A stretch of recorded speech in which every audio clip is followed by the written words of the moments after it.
fellow leaders, dear Kenyans, wherever you are watching this event from across our nation.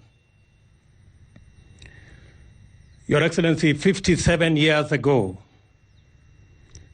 Kenyans made sacrifices for us to have the most important thing in life, that is to make decisions for ourselves and to chart our destiny. We have had a journey of 57 years, and every generation and every government have had to grapple with tough decisions when faced with challenges as a nation. But in no generation and no government, Your Excellency, has experienced the kind of challenge the COVID-19 pandemic has caused to our country. Today, this celebration is unique. It's never happened like this. Today, Your Excellency, our schools are closed. Our places of worship are shut. Millions of Kenyans have had to leave work.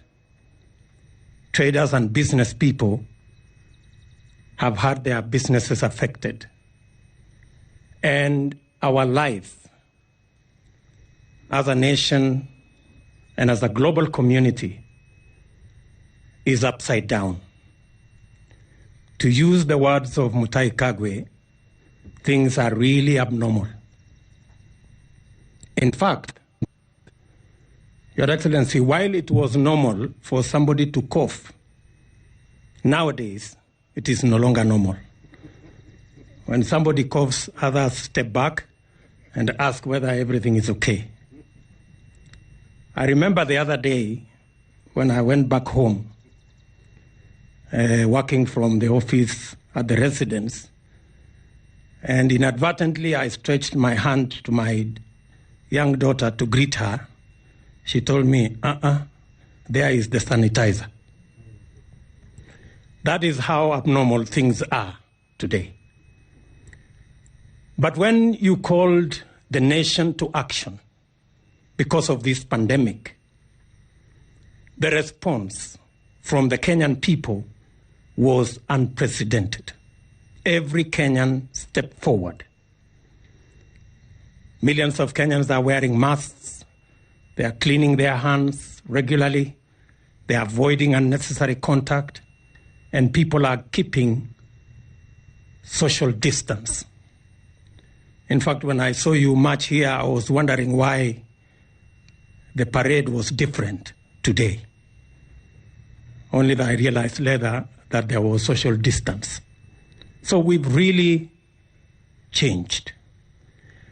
But Your Excellency, your intervention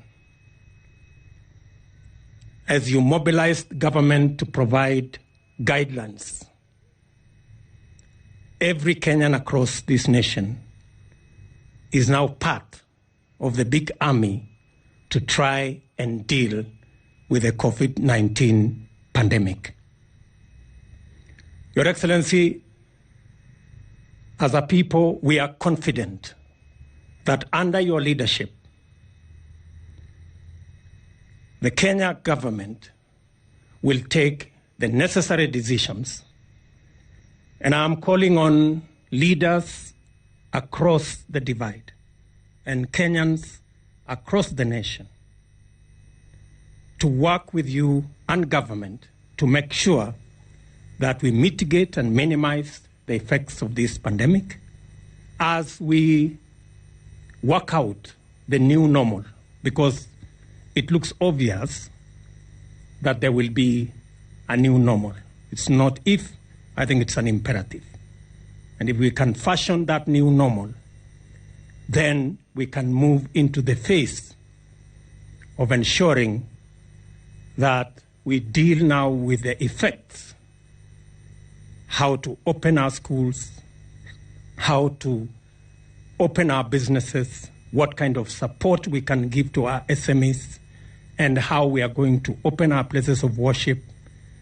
And Your Excellency, we are confident that under your leadership, we will have a new normal and Kenya will move into the future the way we have overcome our challenges in the past. Finally, Kenyans, Your Excellency, are praying. Kenyans are praying for you, Kenyans are praying for their government, and Kenyans are praying for our nation. Many spiritual leaders across this land are praying.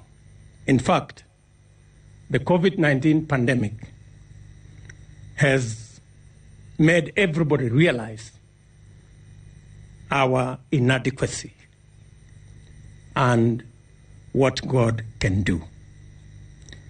Your Excellency, this is your day. The nation is waiting because we are in a very